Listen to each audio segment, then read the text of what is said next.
A simple way to look at the evaluation of a team member is to think, would I hire this person again today?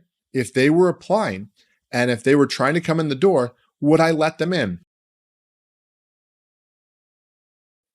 Is your team member an asset, a liability, or a non-factor?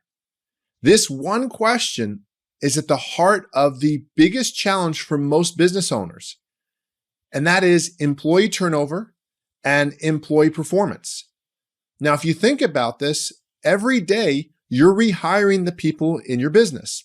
So if Johnny or Susie has worked with you for 10 years or 10 days, and they come to work for you tomorrow and you don't kick them out, they're still hired. So you're still voting for them.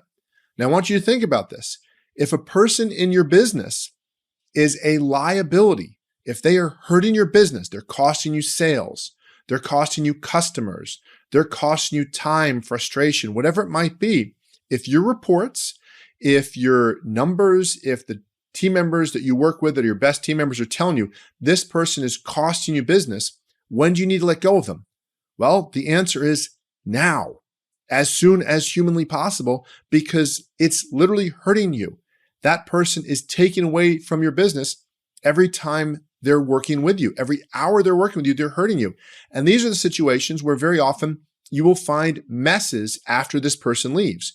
You will find, if it was the old days, you'd find files hidden. We used to find files up in the rafters, up above little things. We have little squares, and you move the square aside, you can put stuff up there. People would put files up there, or they're hidden. You find all these things that weren't supposed to go wrong, and they do. And that's what happens when somebody is a liability. So somebody who's a liability, we need to let go of them as soon as humanly possible, even if you're understaffed. What if a person is a non-factor in your business? Let's think about this. If you paid for advertising, if you paid for some postcards or a park bench or a billboard or some cost per click ads, and you paid for them for 3 months in a row and nothing happened, how long would you keep paying for those ads? You might say, well, Wade, the ads aren't hurting me, but they're costing you money.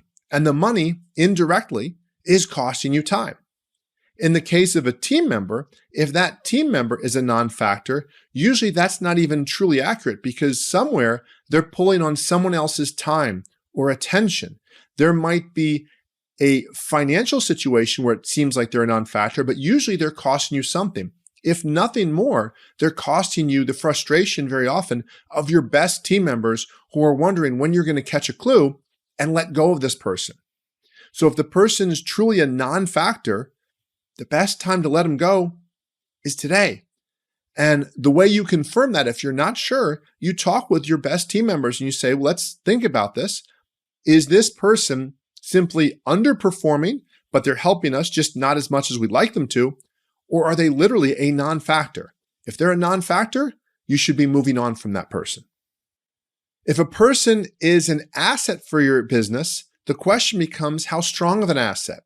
So if you think about a continuum of 0% to 100%, if a person is a 100% asset, well, obviously that's somebody we want to keep. The gray areas start to come in when the person is, let's say, a 25% asset or a 50% asset. What do I mean by that?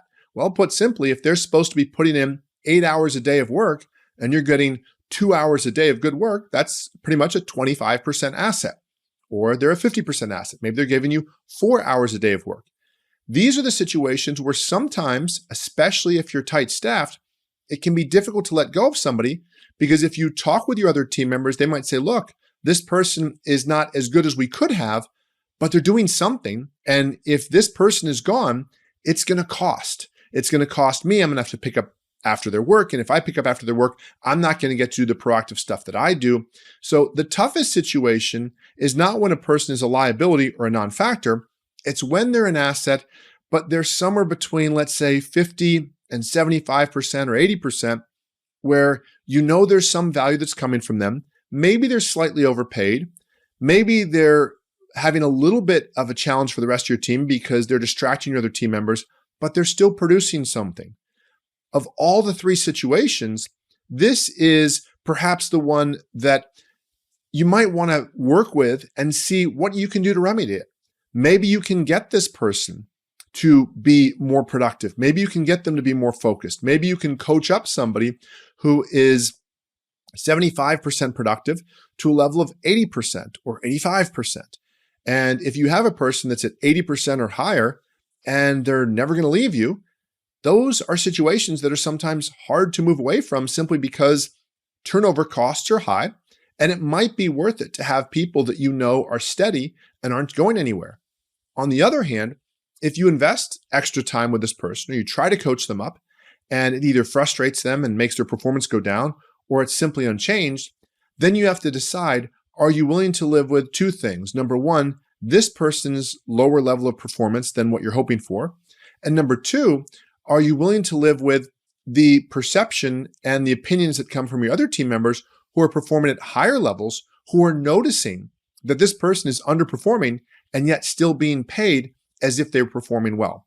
So in any situation where you have somebody underperforming, you definitely want to start looking. You want to start your recruiting process to replace that person. Hopefully, you always have some sort of recruiting process ready. And in some situations, you might have it constantly going, depending on how frequent your turnover is and how many people you have in your business.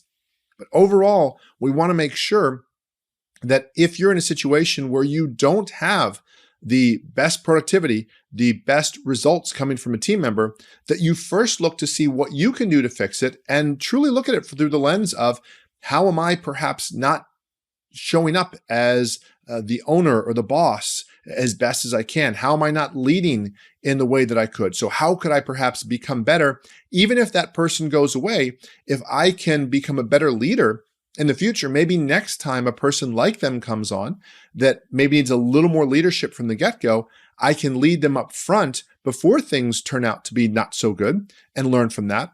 On the other hand, if the person simply is not able to be taken in the right direction, if they're not able to make changes, then you will have started your recruiting process. You'll be in the situation where you know pretty soon you're going to have another person to do that. And in the meanwhile, you can communicate to your team members and say, look, I'm doing everything I can. Anytime if this person becomes either a non-factor or a liability, please let me know. If that's the case, I'll make sure that we do what we can and focus on that and either fix that or let that person go. In all of these situations, I want to make sure I'm being very clear that this is not a game show where I simply go around every week and ask everybody, hey, what's working, what's not working, and who do we fire this week? It's not one of those situations. This is when you have other data and other reasons to believe, either from feedback from your best performers or just from what you're seeing, that this person's not making it, and there's a reason for you to dig deeper into this. A simple way to look at the evaluation of a team member is to think, would I hire this person again today? If they were applying and if they were trying to come in the door, would I let them in? If I wouldn't let them in today, then I might be looking at, it's time to ask that question, is this person an asset, a liability, or a non-factor? If they're a liability, they need to be gone as quickly as humanly possible. If they're a non-factor, they're probably costing you money and time and other resources, so we want to let them go as quickly as possible too.